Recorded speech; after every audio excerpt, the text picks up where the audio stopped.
Welcome back, everybody, to EMEA's last chance qualifier for the World Championship.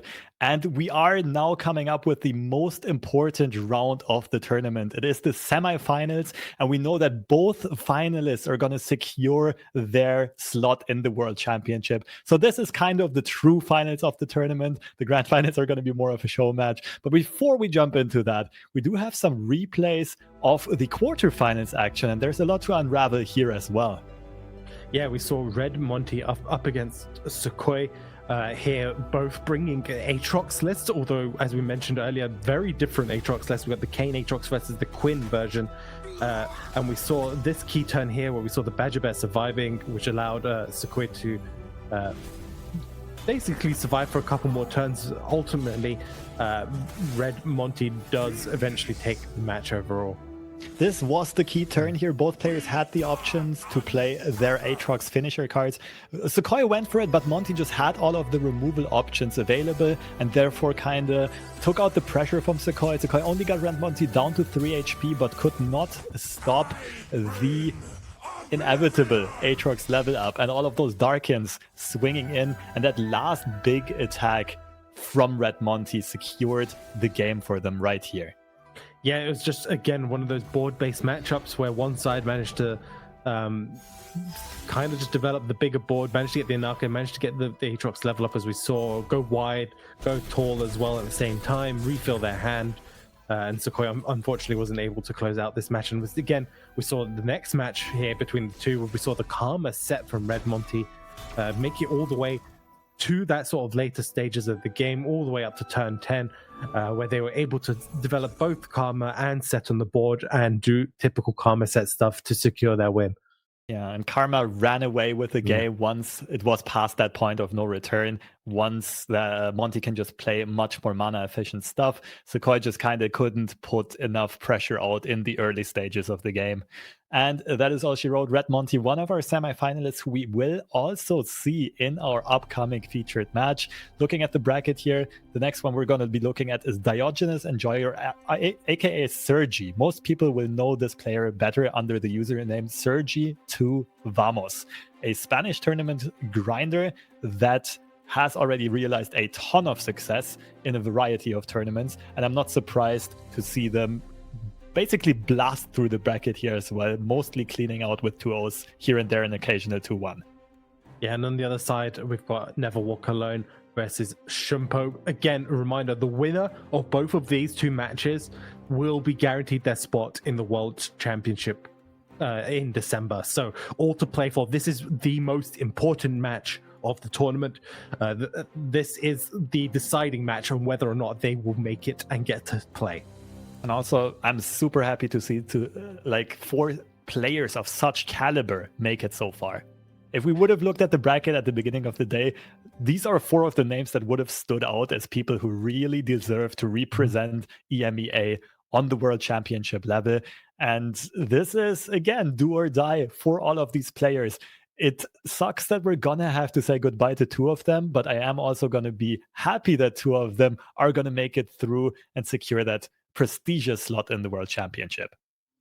Yeah, and we're moving on to our featured match of the 2 sets, which is Red Monty versus Sergey. And Red Monty, we saw it before the break. They have this Kane Aatrox list, a very previously meta sort of position, strong mid-range board-centric deck, brought practically by only Red Monty themselves, doing fantastically, got themselves all the way here into the semi-finals for a position and a chance to get themselves to the grand finals. Very interesting list. It's got 1 Expanse Protection and the Unforgiving Colds there to maybe prey on like Jacksawns and other mid-range decks. Yeah, and while the Aatrox Kane list might be a surprise performer, Karma set is something that has been on the radar of a lot of tournament players and top pilots, because this deck allows for so much skill expression. It kind of always just makes a comeback in the top cut of tournaments, and this very streamlined version of Red Monty seems to have put the work in so far. 2 denies, and most importantly, stuff like 3 tagouts, 3 concussive pumps, 3 aftershocks, so many removal and stalling options. And obviously we see the Jack's Horn. What is there to say about this deck? We've seen this time and time again in Eternal, in Standard. It is a very strong mid-range deck. Relies heavily on the weapon synergies with Jax and Ornn.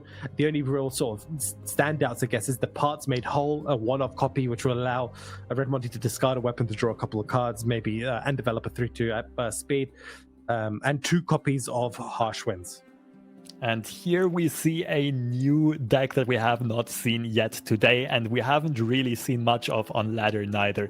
Teemo Riven Smorg. This is just trying to go wide and tall at the same time. In the early stages of the game, push a lot of damage and finish off the game with plenty of burn. We see 3 copies of Blowback, Mystic Shot, and Enraged Fire Spitter for direct nexus damage. Ideally also a couple of Teemo Puff Caps, but we can also push quite a bit of damage on the board through these Overwhelm units as well as Riven's Overwhelm Blade Fragments. Yeah, and we see the Jinx Cannon as well coming back here in full force for Sergei here, Dionis. Again, very strong, aggressive list here, running the Cannon version instead, which will potentially enable more discard targets. Again, very fantastic, strong triple blowback, triple electric harpoon, Pytos is in there, and also that arena promoter, just giving a little bit of extra reach. And rounding out that very aggressive styled lineup is another iteration of Jax Ornn, main decking a flash freeze here, also 2 copies of Three Sisters, so also having plenty of options for the Jax Ornn mirror or against big hitter type decks, but still running enough removal in entrancing lures and fish fights. Shares these as a very tough to deal with combo tricks, Sky Splitters. This is really an annoying list to face because you don't really know all of the options that your opponent is going to go for in the middle of combat with 1, 2, 3, 4 mana available. Yeah, if you're Sergei, you're actually, I think, potentially quite happy overall here. You're most likely going to ban Jax Ornn or Arcane Aatrox. I feel like you kind of want to play your aggro decks into this Karma set. Both very aggressive lists here that will potentially rush it down before it can get to do its job, especially with like the changes to cards like Caustic Rift. A lot of the lists have cut Caustic Rift in Karma set. So that's potentially not there to remove a lot of the cheaper units on aggro decks. Yeah, this Karma set list looked like it was very teched against mid-range. It didn't play a lot of early units. It doesn't really play much heal. It plays a lot of, well, stopping singular big units from hitting you with the concussive palms and the tagouts and so on. Nonetheless, we do see Jax Ornn get banned and the 2 aggro decks kept in there. So I would say this looks favorable for Sergi all around because, like, against Jax Ornn, it can be a bit of a race. Jax Ornn does have some defensive capabilities and can also close out the game explosively with Wild Claw's Ferocity. And we do see the Teemo deck in action. I think the first Teemo that we actually have on screen in this tournament. Love to see it. Yes, you wanted to see it earlier, but unfortunately it got banned. But you got to see it, I guess, in a different light here. Well, I get the Noxus version. I got it to show up for a second, and then it gets mulliganed away with the attack token on turn 1. This is breaking my heart. So close yet so far. And what a fantastic top deck there from Monty. Jax on 2 with the Weaponsmith Master there. Ideal. Yeah, this means that Jax is going to come down as a 4/3, and that weapon, that very impactful weapon, is going to stay buffed throughout of the game because I don't think that Diogenes Enjoyer is playing any equipment removal. And this is a good early attack, forcing a trade and taking out some potential pressure coming back at Red Monty later on. Yeah, this is a pretty slow hand overall for what is an aggressive list here from Sergei. Can play the Riven here, but the issue of playing Riven here is you fold quite comfortably to the fish fight that we can see in Red Monty's hand. I'm curious to see what these people elect to do. That does seem very straightforward. Riven, even though she is going to bite the dust very soon, is going to generate a Blade Fragment at least. So Sergi does have access to the Blade of the Exile soon and has a Fire Spitter in hand. But for now, the tempo is definitely in Monty's favor. But the value isn't. Looking at Monty's hand, there's not that much follow-up right now. They're going to run out of steam eventually. Ooh. The thing is, Monty doesn't need that much, right? With Harsh Winds and Sky Splitter, can just consistently get valuable trades. The Mystic I do like. It's the only chance you have of removing that Jax.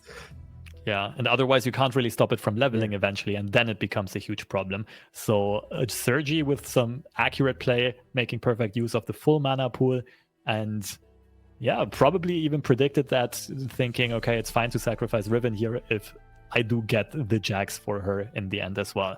And Monty with a very, very slight lead, but not really a lot of value in hand. Let's see how much that board advantage can snowball. Yeah, so Red Monty has a few options here. Can try getting the Jax weapon forging extra times, or can just choose to go for the Pilt over Castaway and have the value spread across multiple weapons. Hits the Pot of Pain. Overwhelm is fantastic, but Pot of Pain was also great if you want to go for more survivable game plan. But as we can see, Red Monty's like, nope, just going to go full swinging this turn. Yeah, I think especially against a burn-based deck, it's more of a race. Like survivability, you won't really be in a position where you just want the game to go on forever, because Sergi's deck can always top deck more burn. So I like Monty going for that more aggressive option and just going for the face race instead. Clocklink Chain does start here, and it looks like Diogenes Enjoyer is currently pivoting to elusives as a game plan. Yeah, it does. However, that might be a little bit too slow. We know Red Monty has the Harsh Winds available, so can just stop a lot of this damage coming through and then set up a nice, fantastic open swing, or not even an open swing, can develop. So the thing is, against a lot of aggro decks, you can just freely develop. You don't have to worry about open swinging as much, because most of the time the only interaction they're going to have is some fast speed spell, which they can do when you attack. So you can just full on develop, go as wide as you want, and then swing in. Sergi seems to want to remove some of the threats here with this challenger unit. Red Monty did not go for the Piltover Castaway development, which means I'm a bit surprised to see the Omen Hawk develop first. I think it was very important to get the Attune down first from the Castaway, so that you can also Sky Splitter this turn and still play all of your hand. But nonetheless, Sky Splitter is still available. That is the most important thing here, and this can stop the Castaway on board from dying to the challenge attack from Diogenes. So yeah, Sergi is in a bit of a tricky spot here, not really being able to alleviate enough of the pressure on the board. Yeah, the thing is, if you're playing like an aggro aggressive deck and you're trying to alleviate pressure, you already know you're not in a great spot, right? At that point in the game, you are basically hoping to try and basically get anything you can to try find that one point of damage here, that 2 point of damage here. Even as we can see here, going for Teemo instead of another Clockling. Maybe banking on the 5 puff caps pushing in an extra 1 or 2 damage before the game ends.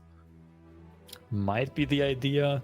That might also just be keeping spam mana open. I'm not quite sure what exactly in this current hand state that spam mana would be kept open for, but going for the Omen Hawk pull aside, a rather low value unit. Of course, it's a bit futile to challenge the Piltover Castaway here, because the Overwhelm weapon is going to bounce back to hand and can be replayed. Sky Splitter keeping that Hawk alive. It's an elusive blocker, so you have to pull it so Teemo can hit. True. Do you really value that Teemo hit that highly? I think so. I don't know. It seems like it, right? Otherwise, this is going to be close to lethal already, with Wildclaw's Ferocity just being top decked and can put that on the Weaponsmith's Apprentice with that quick attack weapon. Gonna push in a lot of overwhelm damage. You also... I don't mind it on the one on the end of no weapon. It's just better overall stats on the board. Good point, good point. I also liked Monty's defensive use of Sky Splitter. It usually is a waste to put that on an Omen Hawk, but Monty is correctly assessing that Sergi is currently going for an elusive game plan, and that is Sergi's only way of dealing enough damage to still win the game. And therefore, this elusive blocker, just chump blocking 1 or 2 attacks later on, is going to be super valuable, and therefore is being kept alive and does not attack here, is being kept back in the backline. I suspect we'll see the blowback most likely coming down this turn. It will keep both elusives alive, push 3 damage. The only punishment, I guess, Oh, okay, just hitting okay here instead. Worried about another sky splitter, I guess. Yeah, and this allows Sergi to still play the Fire Spitter and remove the Omen Hawk. And the Fire Spitter itself can challenge the Alpha Wildclaw. That does look good on paper for Sergi. We, of course, know that there is a Harsh Winds available for Monty, and that is going to be devastating for Diogenes Enjoyer here. Yeah, that Harsh Winds is going to really set back Diogenes' game plan here. Let's see what these two players still draw. Another Teemo drawn, another Wildclaw's Ferocity. 1 HP and a Dream here for Sergey. Can they find their route out of this? So Sergi is going to be looking for as much damage as possible this turn and then close it out with Blowback and Burn. I assume, well, this is either going to be an Urchin or a Skip. Let's see what exactly. I think Urchin makes more sense because it's free anyway. So Sergi is going to be going for a Blade of the Exile and just going to try to get one really big overwhelm hit in with this Fire Spitter. But Monty being very wise to not tap under Harsh Winds mana. Sergi is just playing as if like, okay, if my opponent has a freeze, I lose anyway. So I gotta play as if they don't have a freeze to have any chance to win. And we, of course, know the Harsh Winds is available, but Sergi is still trying to maximize their own odds of winning this game. I'm trying to think, is there a line Sergey can take here that plays around the Harsh Winds at least a little bit, or at least sets them up to be okay for the next turn? And I'm struggling to find it. I don't think so. You just can't remove these Overwhelm units. They're too big. You can blow back one of them, and that's kind of it. Mm-hmm. Yeah, the other option is quick attack, I'm assuming? Yep. Oh, no, Overwhelm. And keeping the mana up for blowback, I guess? Yeah, not going for the Blade of the Exile, but instead keeping the blowback mana open. Still, unfortunately, the Harsh Winds is going to come down and only 2 damage will be pushed. Yeah, so Sergi trying to maximize their own win chances, playing to their outs, which I think is very nicely done. It's most likely not going to matter here unless we see the most absurd Teemo Puffcap pull of all time. I like this pull, by the way. It removes the Overwhelm weapon while also simultaneously allowing them to have a blowback backup to keep their 8-4 alive for the following turn. Yeah, I like that a lot as well. The blowback could also be played mid-combat to push more Overwhelm damage and directly damage the Nexus. We do see the blowback go through. Now the question is, can Sergi somehow stop the Alpha Wildclaw from swinging in? And we already know there's going to be a second. Yeah. Wow, yeah. I don't know how they did it. I had no idea how they deal with that. Yeah. It would basically have to be a bunch of burn top deck. We just got rid of the Rummage. Monty is going to jam the Wildclaw's Ferocity in and 2 big cats swinging in for the lethal attack. The Nexus at a puny 1 HP will not hold. Surrender comes in from Sergi and Monty goes up 1-0 in this super important series. Yeah, and all that's left here now for Red Monty is that Karma set. We've been seeing them play throughout the day, and it's got 2 attempts here against 2 very aggressive lists. Sergey gonna have to take a 2-0 sweep against Karma set here, and I'm gonna have a quick look at deck list in the meantime while we wait for them to get into their match and discuss exactly why I think Sergey is probably in a much better position than we expect. Yeah. Honestly, it's doable. Both of these decks look like they can just run Karma set over. Monty has half of a very good starting hand here, half is very poorly. So you're very happy about the removal. You don't like all of these expensive draw spells. While Sergi, also great start with the Urchin, discarding the Ephemeral Grenadier, but no good follow-up as of right now. Slow start here. Does get to float a little bit of mana, which isn't the end of the world. Can develop Riven here. There's no real removal for Riven outside of double spell. And if you see like Mystic plus High Note, you're actually not too upset about that. Yeah. Although for Monty, it would also be fine. Like it takes a lot of tempo out of Sergi's sails here, and it would be kind of a board state that you can't handle. Palm is the other option. I do think Palm is a bit overzealous here. You would rather use I love that the later. pass. Ooh. I was just gonna say. I love that. I love it.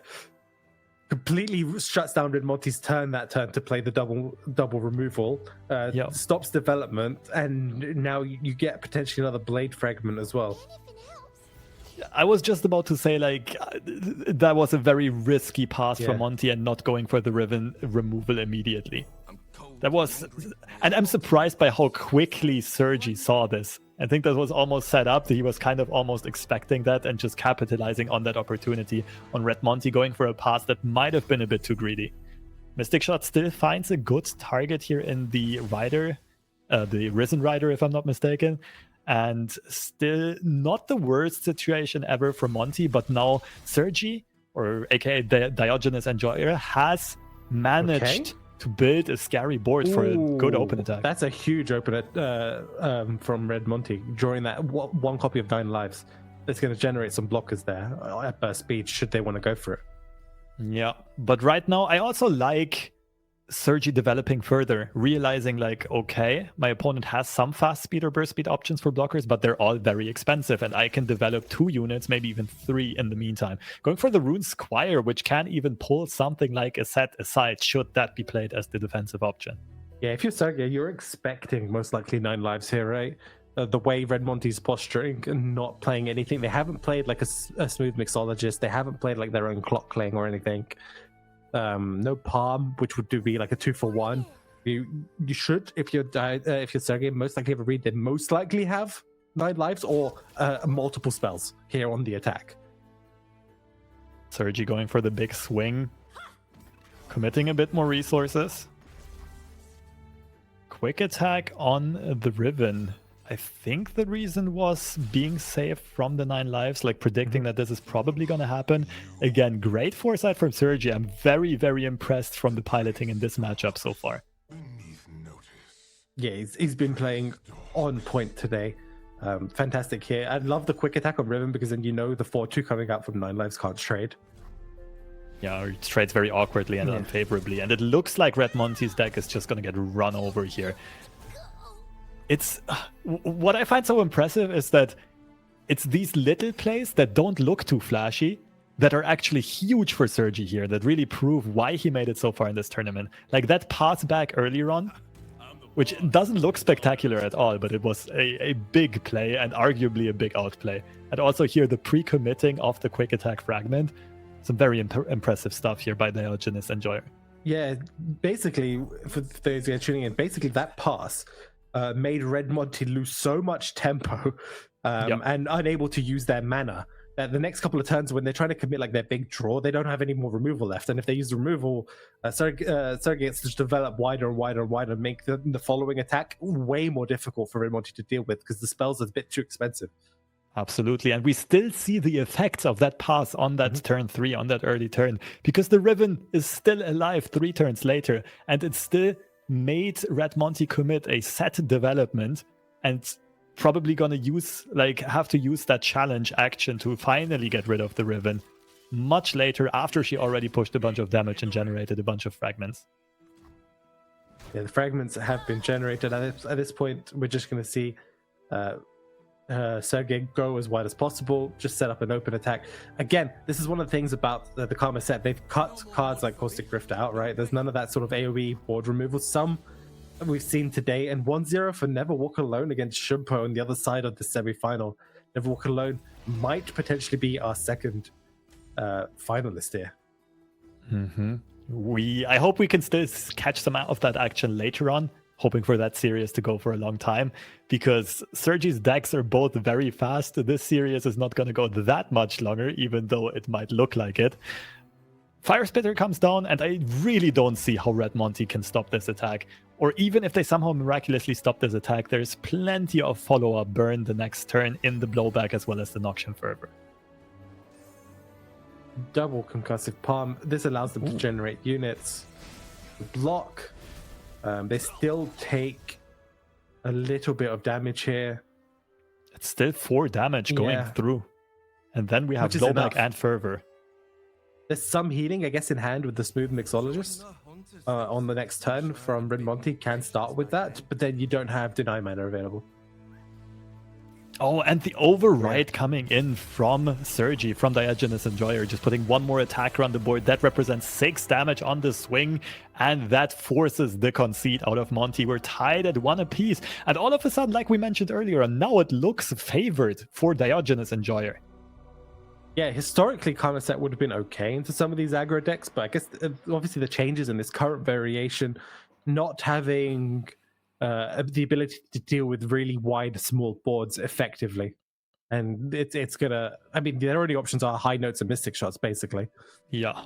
And just going back to the pick and ban phase, that's why I was surprised to not see the Jax Orm be left open, because I thought that would be by far the best way for the Karma deck to get a W through. But either way, let's not get ahead of ourselves, because first of all, Sergi needs to actually prove that this is a good matchup after all. And we are playing for all the marbles right now. It is the semifinals, but keep in mind that both players advancing to the grand finals are going to secure their world championship slots. So this is, for both of these players, the most important game of the tournament. Yeah, and to start it off, I love the pass here from Sergey, saving that Kennen sigil sign to be able to discard it this turn with the Zornite Urchin, the Mark of the Storm. Getting an additional draw, also still keeping Pythos mana open. Red Monty did find the perfect blocker here. The Mariam, if I recall correctly, was a one-off in their list, and finds a juicy block here. Is going to get shut down by the Pythos, though, most likely. It's a 2-of. They run 2 copies of that, as well as 2 copies of Portal Pioneer, which can provide some additional healing in this match. 2 Mariams, okay. So some good early game defensive options, forcing the Pythos and then getting a lot of value out of this Mystic shot. So far, Red Monty's defense holding up nicely. Yeah, and unfortunately, actually, Sergey's hand is a really poor. Has, I guess, some draw in there, but is really looking to find basically just units to go wide with. Some units in hand. I expect the Urchin to discard the Flame Chompers here, but now Sergi really needs to find some follow-up draw, and Jinx is a pretty good one. Yep, it is. However, actually, there is nothing really that removes... I'm looking through the deck list. I guess there's 3 Aftershocks. 3 Aftershocks, yeah. Yeah. So the Aftershocks are going to be the key card. We don't see Red Monty with them currently, but Sergey's probably going to be aware of it and most likely playing around it. Okay, it is... Kennen for draw can generate a mark so you can rummage and start looking through the deck. I like it. That does delay the Jinx development, and you also can't go for the classic rummage Jinx level up, but that does put out a ton of pressure, snowballing the board here. This is probably getting Nopified just because it represents so much damage, and Mariam is still going to be able to trade with one of the units. Smooth Mixologist, I expect to come down here. This is a bit awkward for Sergi because now, like, you would prefer to have more units to develop. Maybe you shoot out one of the blockers with a Mystic shot. Maybe you use it to remove the Smooth Mixologist in a second here. We will see. Ooh, going for the more, I wouldn't say greedier. It is slightly greedier because it can be punished by a Mystic from Red Monty against the Kennen. Ultimately elected not to do that. So quite, I think, okay for Sergey there just to hit pass. That is, yeah. I don't think you need to commit anything else. Yeah, Sergey, you can't hit pass here. This is so awkward. Yeah. If you hit pass, Red Monty's going to just pass back. I do agree with the Arena Promoter development instead, and that also keeps the Mystic shot to remove the set in a second, should he try to remove this Arena Promoter. I think that is the, what is it called, Dune Hopper or something? Dune Hopper, it just goes wide. Again, I like this from Sergey, recognizing there isn't anything to stop like wide boards really in this matchup. Trying to make the turns as awkward as possible. However, we see the second set drawn there, which is actually going to shut down the entire turn here for Sergey. If you go for it, you could also just recall that unit, generate some coins. No, it will be Set's Facebreaker, just trying to stall, take out some tempo, and keeping that tag out in hand. Now, Sergi did find a unit that is really tough to deal with, though. 6/6 stat line is very frustrating for this Karma deck. Yeah, it has to be combined with like a Mystic or a High Note with the set on the next turn. It's kind of your only out. Wow. Monty not even thinking about it, just calling the bluff. So what Sergi was basically trying to do was saying something like, okay, I have multiple burn spells or I have a blowback and enough discard fodder. So feel free to block with Set. I am going to remove him. But Monty was like, nah, I don't believe you. If you have it, you have it. But as if we're looking at actual cards that can be discarded and not have a negative effect on the hand, we've already seen a single Flame Choppers played out, so they would have had to have 2 more Flame Choppers in hand for the blowback. So I think Red Monty was like, okay, if you have blowback, you're just discarding valuable cards right now. Yeah, that was actually an impressive block, but also a very reasonable one, considering all circumstances of the game. Just going for a slightly risky play, but it did pay off here. Portal Pioneer generating some more healing, and it almost looks like Monty is about to stabilize, but there's still a Jinx in hand for Sergi. Yeah, that Jinx is so tough for Sergei to find the right moment to dump it onto the board. Really needs to have like the Rummage back up at burst speed to level. Because Sergei is obviously going to be very hesitant to just slam it on the board. There's so many different ways for Jinx to be removed or recalled or aftershocks, that sort of stuff, or even just set pulling it with the challenger. So we know from caster vision that there isn't anything really at the moment except from a recall, but Sergei doesn't. So Sergei's just playing to the outs, playing very safely and respecting the options that Red Monty is presenting. And I'm loving this by Sergi. I was just going to say there is an option to play super aggressively and discard some value to guarantee the Jinx level up. And like that means that Jinx is not threatened by Aftershock anymore. So the only good way for Monty to deal with Jinx are going to be recalls. And you will have 8 total mana available, unit mana that is. So you can play Jinx, level her up, replay the Jinx, and still play one of the rockets and have her stick on the board for additional draw. So like Sergi, it looks sad to discard that Mystic Shot because you can't use it to take out Set anymore. But I think that was some great planning ahead from Sergi and setting up this Jinx turn and kind of guaranteeing her to stick almost. Yeah, this is a really awkward turn. I mean, the problem is Sergei is obviously going to be playing around the other invisible removal that he's expecting. He's expecting them, and this is kind of the reason why we might not see Jinx developed here, and we see the attack posturing here.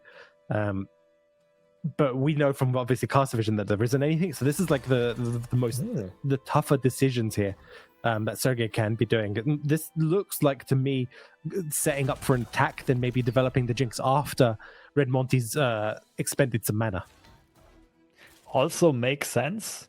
Personally, I'm a bit surprised, but it does have some solid reasoning behind it. Just putting a lot of pressure on the board, forcing Red Monty to invest a lot of mana and valuable removal or concussive palms, tag outs, that kind of stuff.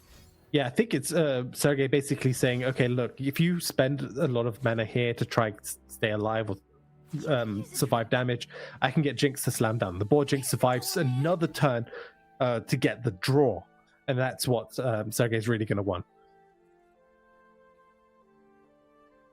Monty deciding on how exactly to block here. This does put the... what was it? Sandhopper? Dunehopper? That does put it into removal range, also into set challenging range. And Sergi still has multiple options here. It could clear out this set with a Mystic Shot, of course, that can be punished quite hard by a tag out. We'll see. Sergi seems to have some plan in mind with being so super patient with the Jinx. I mean, I think you have to go for it now, right? This whole line was set up. You can play Jinx at the end of the turn. You want the rocket to try and kill Set. I think you could just go for the Mystic too, yeah. But the tag out can come down defensively. I think Sergi might have been scared of Aftershock plus High Note or Mystic Shot, or any combination, 2 of these spells. But now we do see the Jinx be developed. We do see the Rummage level up with only 1 card draw. But the most important thing is the super mega Death Rocket that she generates and still has 1 spell mana left available to play it too. Are we going to see the deny here for Monty? Most likely here. Needs to keep the set alive for the next turn. kind of the only way they can remove Jinx at the moment. Yeah, the other play would have been tag out, recall set to hands, but I do think the deny is straight up better here. It also leaves the other blocker alive, and it allows you to immediately swing in with set, remove the Jinx, and basically reduce Sergi's top decks or Sergi's chances to generate another rocket immediately. Oh, are we generating a showstopper? Hello yes, we are. there. Oh, there we go. That's huge. They had just enough mana to generate the showstopper. That's going to remove Jinx as well as quite a few other units on the board. It's going to deny the draw, which is going to be huge here, especially because Red Monty has Formula in hand, has options to rebuild up their hand on the following turn. And all of a sudden, this board does not look that scary anymore. The Sandhopper, Dunehopper mech will also die to the next showstopper. We are probably not going to see it this turn, though. Even though set is leveled, it's really hard to get enough mana expenditure down this turn. But who knows, maybe with formulas refilling some spell mana, Monty could try to go for it. I think that's what they're considering right now. It could just slam the Karma down as well. It's risky, but what's your punishment? It's just blowback, which isn't enough, right? I'm pretty sure Karma's safe for the most part. The only options would be, it would have to be Mystic Pythos, right? Yeah, I think there's a good case to be made for each and every of those plays. Formula to generate another showstopper is good, but also just playing Karma so that the formula draws a million card next turn makes a ton of sense. And now we're seeing the momentum to slip out of Sergi's hands and back into the Karma set deck, just what we've seen earlier on.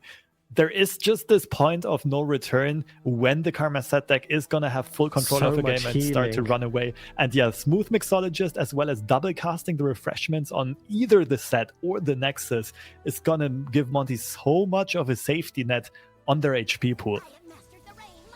You're probably going to see the formula come down here, see how many cards are drawn. Most likely going to get a showstopper here, which is going to wipe out the majority of the board here.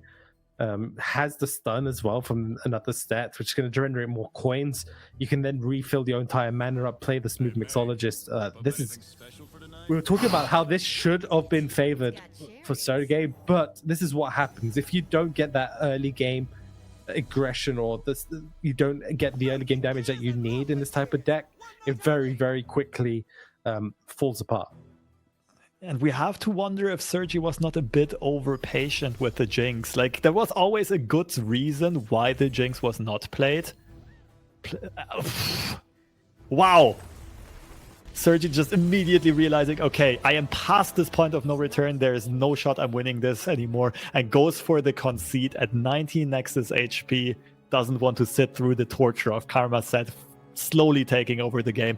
And we have our first World Championship Last Chance Qualifier finalist. Red Monty will represent EMEA at the Runeterra World Championship. Yes, congratulations, Red Monty. You played absolutely fantastic. Huge, also congratulations, I guess. I mean, it's a bit consolidations, I guess, too. Like, Sergei unfortunately doesn't make it, but you played fantastically. You got all the way to the semifinals, and hopefully we see you again next year as well. Again, everyone today has been playing great. We've been seeing some really strong Runeterra action, and we're hopping into our second match here, and we're seeing an Ornn level up. This does not bode well for potentially the other side. I haven't seen the hand states yet. Shampoo swinging into Never Walk Alone, but we also see the Seraphim level up. Might be equally powerful, we will see. The last tournament we casted together, Gems, we did see Seraphim pull off some miracles for Boxer. Maybe the same is going to be repeated here. Clockling going for a card draw. The question is, how well can Never Walk Alone refill their hand? Because Nexus HP is still very comfortable on both sides. Rummage! This might be key for the outcome of this game and of the tournament run of the two players, and Celestial Impact is found and gets rid of the huge Ornn. Wow. Okay. Do we know what the current score is for this match? I know it's at least 1-0 for Never Walk Alone. Is it 1-1 though? I think it's 1-0. We didn't get an update since, if I'm not mistaken. So Shampoo is definitely in a do-or-die situation, goes for a big attack and does manage to shut Never Walk Alone's Nexus down to 2 HP. But it's not quite enough yet. There's no direct Nexus damage burn on Shampoo's side. And now the question is, how much can the Seraphine do? How many miracles can she pull off? Timer pressure as well.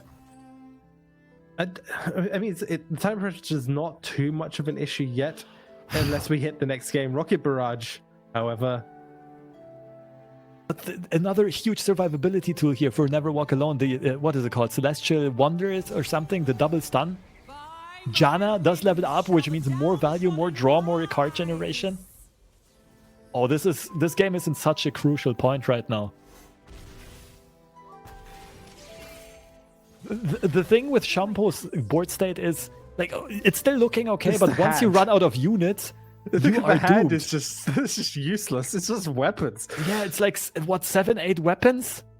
The only card that Never Walk Alone actually does not see is the Three Sisters. And that's why Shampoo is considering entombing their own unit, realizing, like, okay, I need a unit to be able to win this game. Is it Entomb or is it just Fury? Fury makes more sense. Good point. I thought for a second there is a line. There is a line to Entomb to trigger the Glacial Saurian effect. Yeah. To get a potential draw. That is technically a line, but it happens a turn too late. Probably gonna see the scout weapon be equipped if it's still equipable this turn. No, Fisherwhack instead going on for 2 Overwhelm swings, and Never Walk Alone just has the perfect answer in hand for that with the double stun spell. A gentle breeze to ease your burden. Okay, and we see another Three Sisters drawn from Shumpo. Oh, it's not quite. Yeah, it's not a freeze, it's a stun. Three Sisters doesn't help here. No, Never Walk Alone might have just stabilized here. We're going to see Seraphine generate a spell plus some Contempo, which is going to probably give additional draw because of Time Trick! I guess you could just Time Trick. Yeah, Time Trick's probably better, right? And the third option is also just Tellstones into Behold the Infinite. It's not bad at all. You can potentially find the Golden Sister for some lifesteal. There's so many options here. Time Trick. High Note gets picked up. That can take care of the Glacial Saurian. Time Trick has not been played before. It is double casted Caustic Rift with a discount. Let's see if that is what is going to be picked up. It's Mariam instead and the Youngling. Two great defensive options as well. Guiding Touch. Healing the Nexus, drawing 2 cards. Seraphine back, working her magic and doing her thing. They should draw, yeah, it's 2 cards, right? Yeah, don't think unless we've seen one played earlier, we don't know. There's a potential we've missed that. I would assume that Guiding Touch has not been played yet. Might have been a little bit of a hiccup. Oh boy, there's the Star Shaping. Oof. Okay, yep, there's the double up. Okay. How much are we healing this turn? Youngling at 0. Falling Star does not do much here, but there's still a lot of randomness that can be generated. Star Shaping can hit the Nexus. Ferris Financier, good old Reggie, can pull miracles. We've seen that happen over and over again. There is Trifecta's great. I don't think you care about the other options too much. Yeah, that looked like the only playable card reasonably. But still, Shampoo does have Steam. Shampoo does have gas on their board. They can still hit for quite a lot of overwhelm damage. The only question is how much Living Legends? Is it discounted? No, they haven't played the discount. Okay, so it's just a full 10 mana Living Legends. How much can Never Walk Alone do defensively? Nexus is back to 11 HP and we have Tellstones into probably double generating Hush.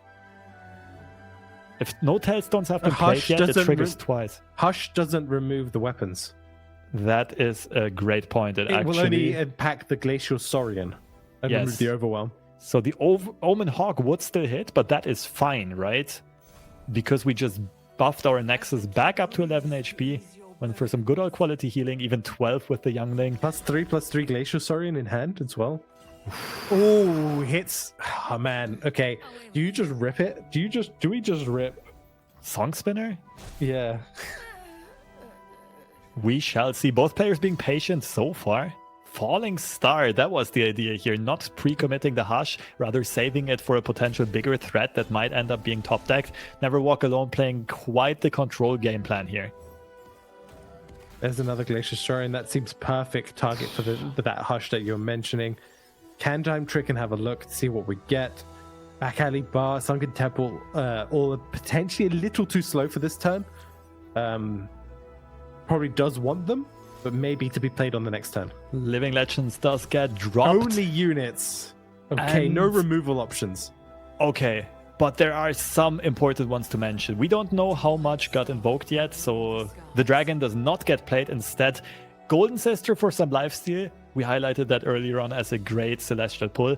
The other option would have been the warrior for some challenging and board control, but of course, straight up lifesteal is more important in this specific game state.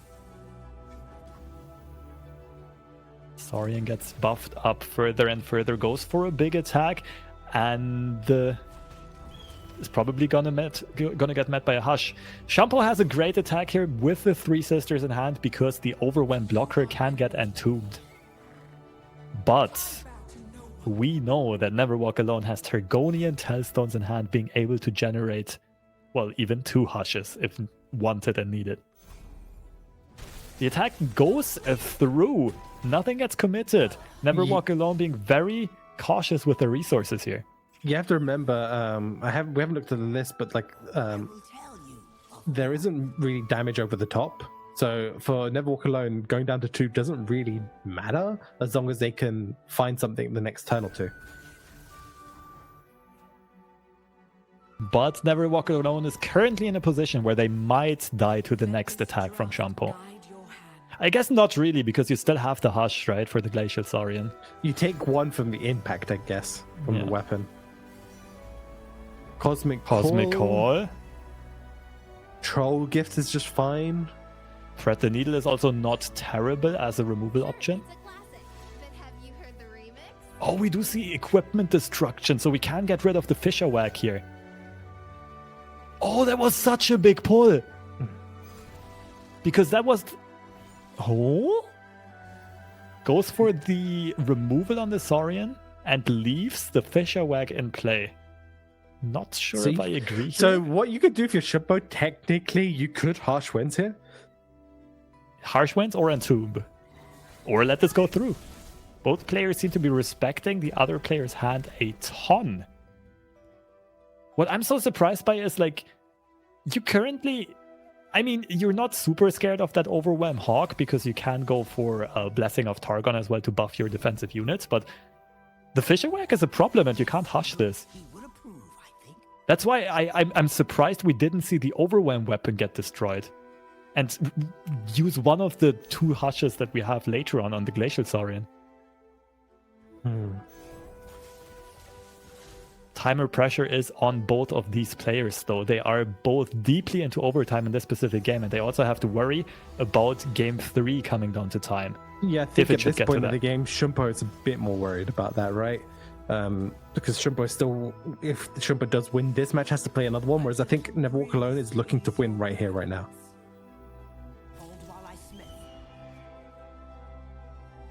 Attack with the Overwhelm unit goes through. Is this lethal?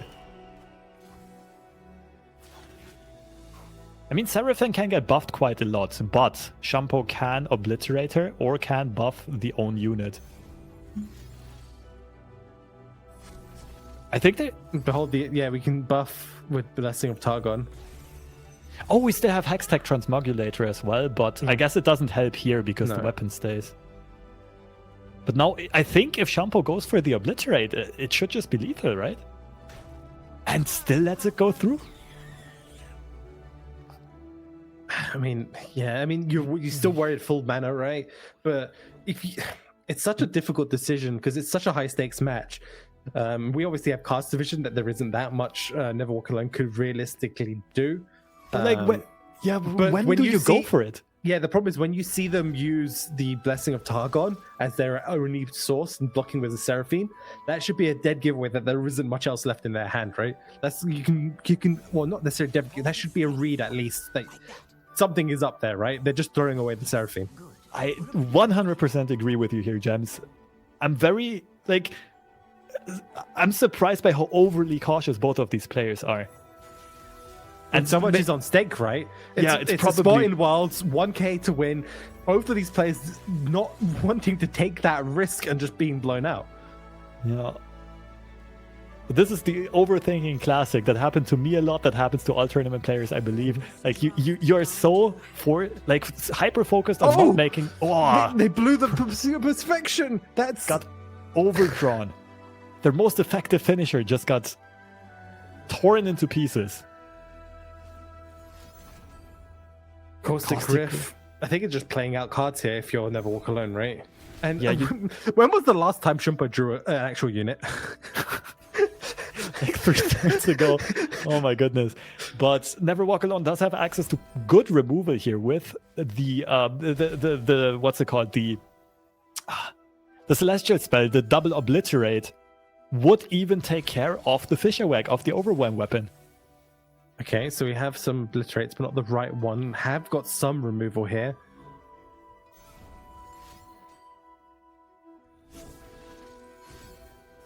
We're invoking again, having a look. Another Meteor Arrow. A Golden Sister is huge here. Lifesteal.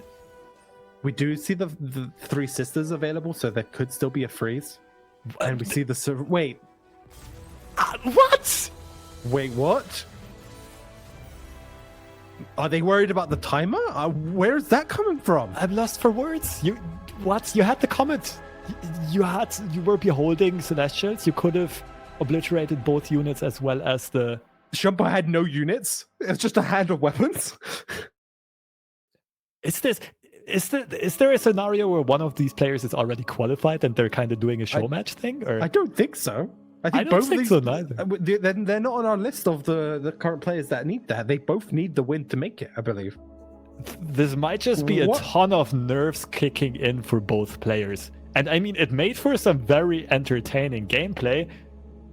And yeah, it's just wild.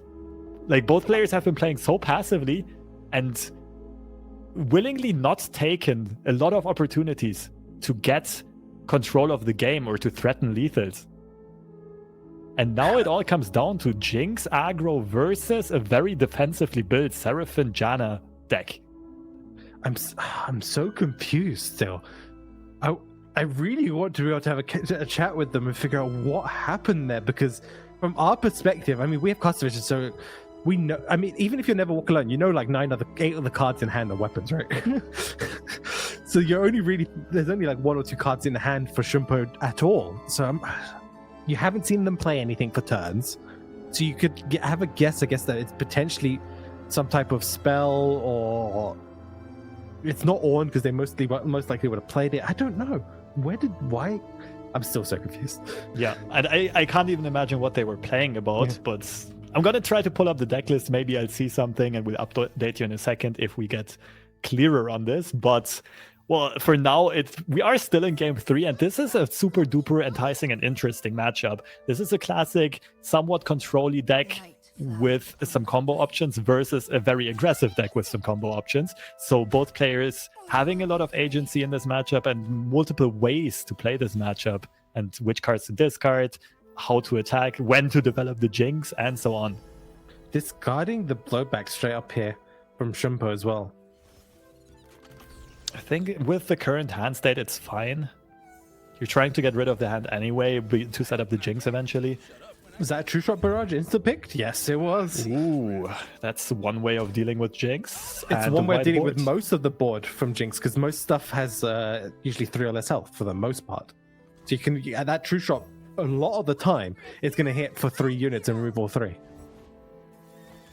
Cosmic Youngling is also hugely impactful find, and Seraphine's base stat line is just a great blocker in this matchup.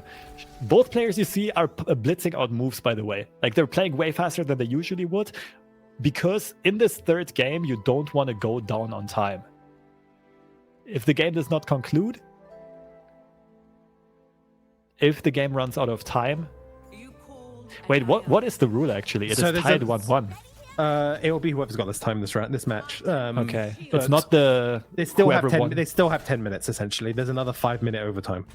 right? It's not. If they play quick enough, it should in theory be fine, especially when you're playing a fast deck like Shumpo. Okay. Does that rule still exist? Like if it's tied 1-1, then the player who won the first game? No, it's literally whoever's got more time left on the last match. That perfectly explains why these players are playing so quickly. Like we mentioned, they still have, like after this main timer runs out, the main timer of 4 minutes 22, there's going to be an additional 5. And if both players keep playing at this speed, the game should be decided by the time that these 9.5 minutes are over. Early Sunken Temple gets dropped. Never Walk Alone not liking their hand, and that allows Shumpo to develop a pretty wide board and maybe run away with the tempo here. Yeah, Never Walk Alone's going to throw away a couple of the key removal options, the Mystics and stuff here. Maybe they redraw them, maybe they're not. They do get some fumes. Yeah, some fumes there. But Triple Seraphine, not what you want to see. The prank hitting some fumes right there was huge, by the way. Yeah, prank coming in super clutch for Shumpo. If you play Seraphine, the other turn into high notes.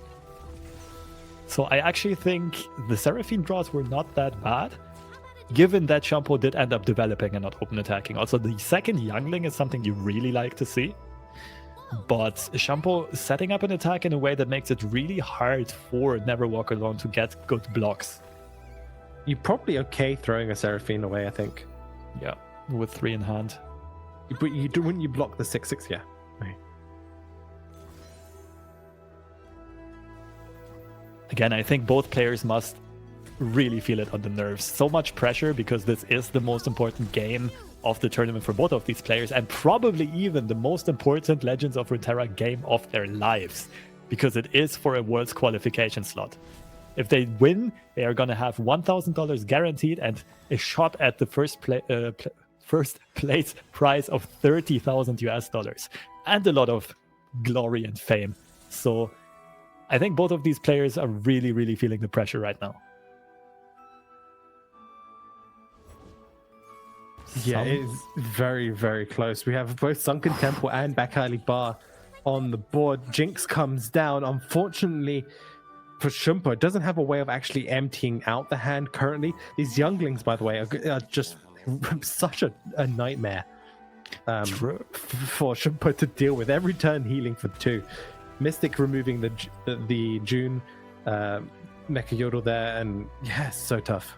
And when was the last time you saw a Traverse Snooze bottom in action? That randomly generated card gets dropped here to support the following attack. Mystic Shot gets sent to the Nexus instead of being kept in hand. The Arena Promoter goes for a block.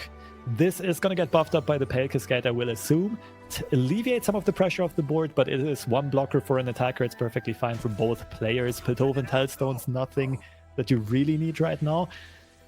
Whew. Let's see what the draws are. There's Pursuit. That's a bit too slow here. I don't think it's close to leveling the condition for it. Okay. Explorer's okay. The attack, though, from Shumpo is not that threatening. High Note and Mystic Shot being found allows for Jinx removal. That is pretty big. But Shumpo can replay the second Jinx and I think level her up this turn. This is going to be quite a bit damage going through this turn. And it really depends on how Never Walk Alone is going to commit their defenses here. Committal of cards here. Okay, not wanting to take any Nexus damage and therefore removing the Jinx as well as the elusive copy from Traverse Snooze bottom. I maybe would have liked the spell ordering to be the other way around. In case Jinx levels, I agree. Very much agree. So never punished here though. It would have also been very hard to punish for Shumpo with 4 cards still left in hand. Second Jinx gets replayed. Seraphine gets dropped. Both people having their engines, their carry champions online. And we're going to see the Jinx level up the Rockets. Oh man, big players. This is probably the most intense match we've had all day, and this is for a spot in the grand finals, which guarantees them a Worlds qualifier spot here. So everything to play for. We've been seeing some sort of preemptive concedes. I don't know what to say here. This has been insane. Yeah, keep in mind this is the true grand finals of the tournament. These two are currently duking it out for a Worlds qualification spot, even though it's officially still the semifinals. Interesting playline here is going for the Silent Shadow Seer. Also had the option to develop the Sump Dredger and stick that on the board, but not have mana to play the Rocket. Just have one more unit on board versus 3 Nexus damage. It's a bit of a tough contemplation. Shampoo not having a lot of time to think about it, just going for the Nexus damage. And that might also be a good move in the current situation, but these younglings are going to regenerate themselves. And the Aftershock Nexus is perfect at 2 costs. It's at how one close cost. is Seraphine to leveling up, though? That is the big question. There's a lot of new spells being drawn here, though. We do see the Aftershock being committed immediately instead of leveling Seraphine first. Yeah, I'm a bit surprised by that. It's probably these players don't have time to think all of these things through. The idea here is to follow up with the Valor for sure, or with draw into other removal, or with Flash Bombs. Never Walk Alone can draw a million cards right here. We see Seraphine as at 6 out of 9 level up, noise, and we do see access to a lot more value in Never Walk Alone's hand. Advanced Intel, maybe there's going to eventually be some Flash Bomb high rolls. Does go for the Valor right afterwards, so Seraphine should now be at 8 out of 9.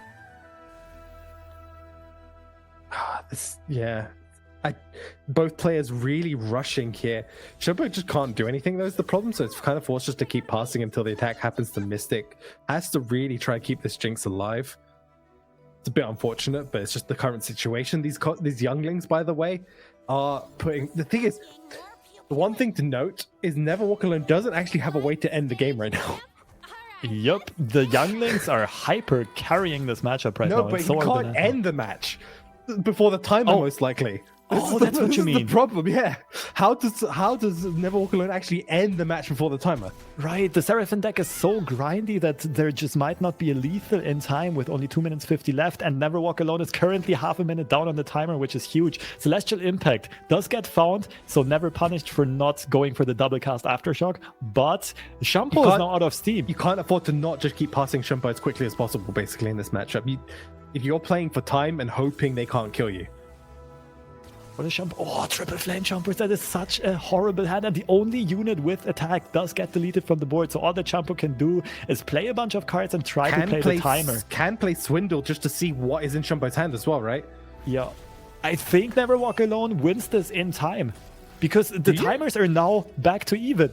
And Shampoo is kind of out of options.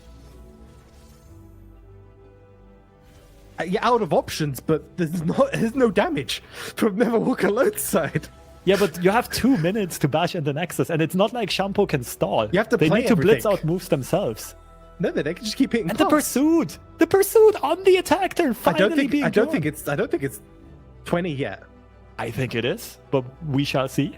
The players will let us know in a second. It's 19 out of 20. Formula gets played, and this should be it, with the huge cats coming in, securing the World Championship qualification slot for Never Walk Alone in a thrilling, high-stakes, nerve-wracking series against Shampoo. And this all goes back to that. Oh, man, okay, this is such an insane match here. Unfortunate for Shampoo, they played really well. But Never Walk Alone is going to send this catastrophe in, is going to get the 30 overwhelm to swing in, is going to be our second qualified player here in the last chance qualifier here, joining the Red Monty, I believe, wasn't it? Yes. Yeah, it was Monty beating Diogenes in the other semifinals, and that means we have our 2 world qualification finalists for EMEA. It is going to be Never Walk Alone representing Poland, and Monty, I believe, was representing Russia. Shampoo, unfortunately, just barely falls short. Mostly super clean play, but especially timer pressure, nerve-wracking pressure coming through, maybe forcing some misplays, maybe forcing them to not take some opportunities that were in front of them. And in a very unfortunate way, we have to say goodbye to Shampoo and to Sergi. But we are about ready to hop into a break and bring you the grand finals of our 2 world's representatives later on. Stay tuned.